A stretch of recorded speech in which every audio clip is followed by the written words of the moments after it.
I'm going to be talking about who can be a maker. So, my name is Sasha. I'm a junior in high school, and baking has been such a big part of my life. And without it, I don't think I would be here today, actually. So, without making in my life, I wouldn't have been able to create my cave mapper, which I've had many people, come to me and say this is such a great idea. But in reality, anyone can do it. It's not even that hard. I wouldn't be able to work with a dedicated team of students to send projects to the ISS, which was such an honor. And I wouldn't have created a young makers group without, learning about making. And it's just amazing to see them grow, All these students come to me and they're like, I don't think that I'm a maker. And their parents say, oh, I don't think my kid's a maker. But I don't really think they know the true definition of what making really is. So, who can be a maker?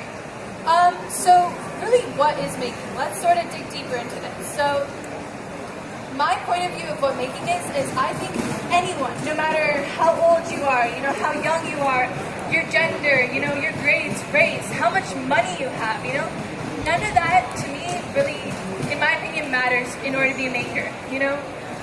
You could be a maker who bakes cakes and finds different ways, different recipes. You could be a maker who paints, or you could be a maker dad who builds benches for his kids, or beds when they don't have one, or, anyone, in my opinion, can be a maker. As long as you're trying to find a creative solution to fix, a certain sort of problem, you're a maker. So, the maker community, as you can see, is beautiful. All these people come from different parts, of California, for here at least, and they share their ideas and collaborate, and it's honestly the most beautiful thing. I was talking to some guy who's working with plants, and he was like, yeah, we're collaborating with this lab to create, to help laser print the boxes for our plants and stuff. And so honestly, making, and the big misconception is a lot of people think, okay, well, I like making things, but I don't want to do engineering. And engineering is definitely human, to build things is human, but just because someone doesn't have a passion for engineering doesn't mean they're not a maker. Even if you're, building Legos or baking a cake or painting, it means you're a maker. So, also a big thing for me is parents and teachers. So, our new generation is going to need someone to guide them, and as parents and teachers, I feel like we have to greatly change our mindset. There have been many teachers in my life where I've said, okay, I want to do this and this and this, and they're like, okay, hold on, slow your roll, I don't think you could do this, this is really far-fetched and stuff, and they said, I don't think you could do that, that doesn't seem reasonable, and I was like, wait, what are you talking about? You're saying that I can't do something, and that sort of made me want to do it more, but that also turns off a lot of kids. They're like, oh, well, my teacher said I couldn't do it, so I'm not going to do it, So I think we definitely have to change our mindset on that. Now, education. Education's a very big thing.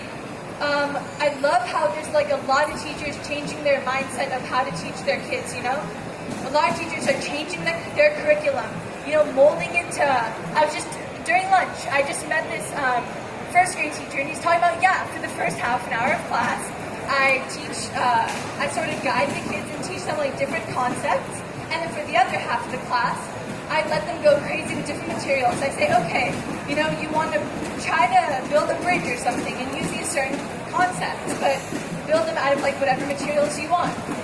So I think, the current lecture setting that we have in class really doesn't work.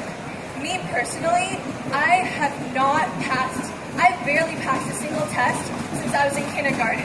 Does that really reflect, do my grades as being D's and F's really reflect if I'm smart or not? I don't think so. Personally, I feel the grades and the grading system doesn't really reflect on who you are. I feel like if we have, let me phrase this differently. I have a metaphor. So every student falls into a different category of nut, whether, you're a pecan or almond or, pistachio. But the current school system is only for almonds and peanuts. How does that work? Just because you're a different type of learner, a different type of nut, doesn't mean one day you can just turn into a different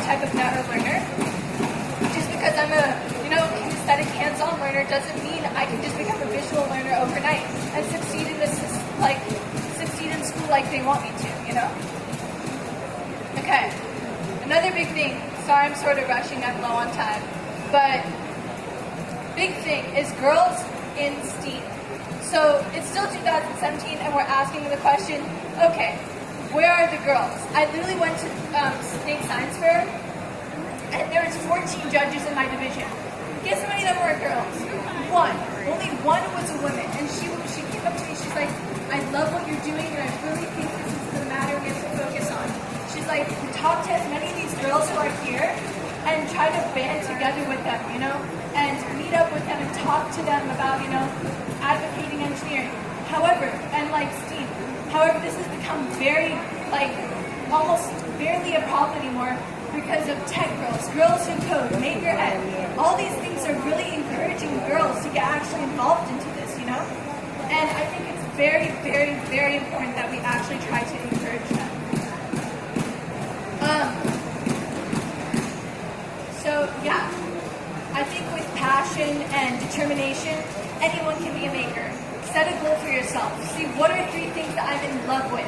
And somehow, you know, use that to change the world for the better. That's what most of these people at this Maker Faire are doing. They see a problem they don't like, and they change it, you know, using determination and passion for something. Yeah, that's basically it. Any questions?